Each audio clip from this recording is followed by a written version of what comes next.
So, hey everybody, welcome to Go Bold. I'm here with Royal Canadian Air Force Captain and Fighter Pilot Dan Deluce.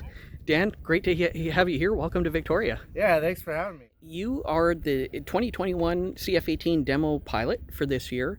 Tell me how you feel about being the demo team pilot, and how's it been so far this year?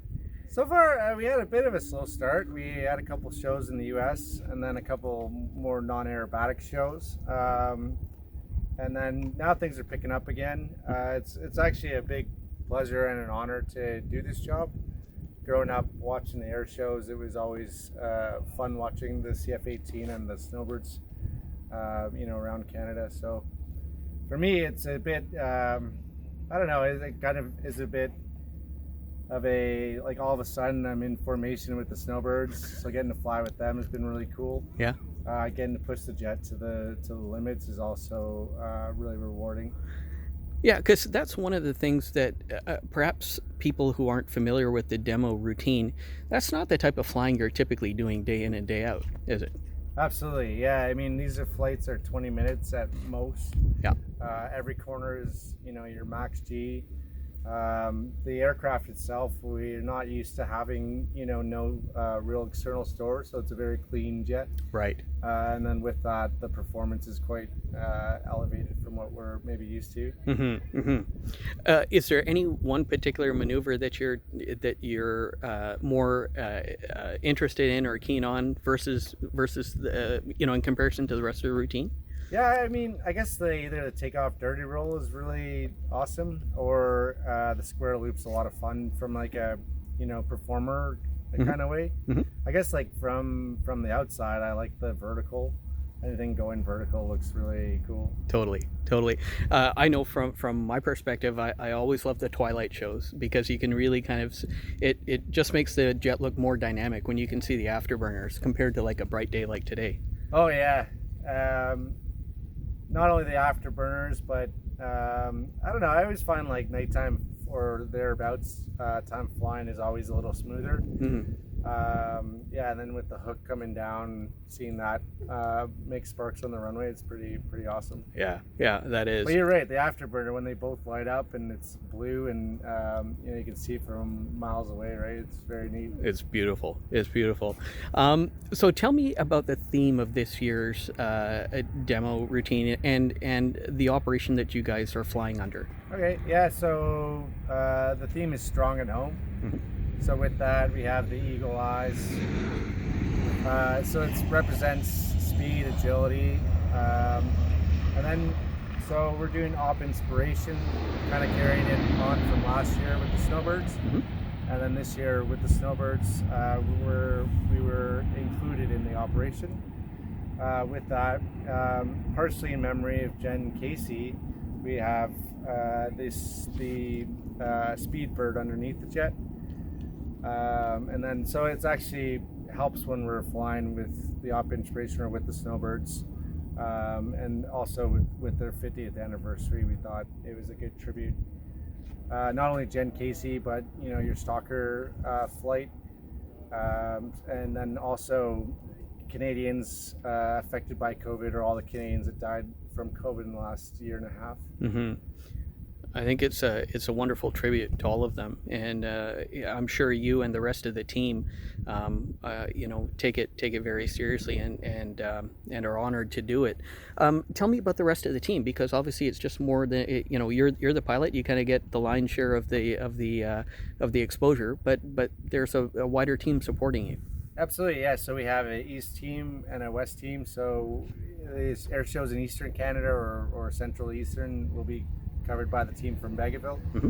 and then all the shows in Western Canada will be the team from Cold Lake. I have a public affairs officer who does both for all the air shows, and then our team at OneCAD special events, so they're kind of helping coordinate. And then we also have a safety pilot, so either East or West, who will come to the shows and help me with some of the planning and execution of the actual air show. Mm-hmm. Mm-hmm. And they're obviously the maintenance team is kind of keeping this bird ready to go, because this is the one aircraft that is the demonstration aircraft, and it has a special paint scheme. this year. Talk to me about this paint scheme. You already kind of referenced the Snowbird Speedbird that's on the underside of the aircraft. But yeah, tell me about some of the unique markings this year. And this year they went low vis as opposed to high vis. Yeah, so it's a bit more of a grayscale aircraft, which is kind of representative of what we do in the whole. So it's a bit more, I guess, tactical colors. We talked about the Eagle Eyes and the Speedbird. We also have all the operation names or domestic operation names on the inside of the vertical stabs, as well as the Canadian flag or the Canadian leaf on the insides. Yeah, so the Eagle Eyes are there, and then all of the operations. Those are the named operations. That is it the Royal Canadian Air Force or the Canadian Armed Forces writ large?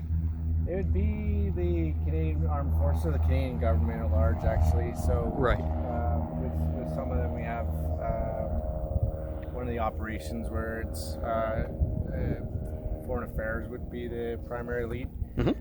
We assist the other departments in the same respect. Sure. Tell me about you as a fighter pilot. What got you interested in being a fighter pilot? What was kind of the process that it took to get you there? And then operationally, just give me a little bit of your background.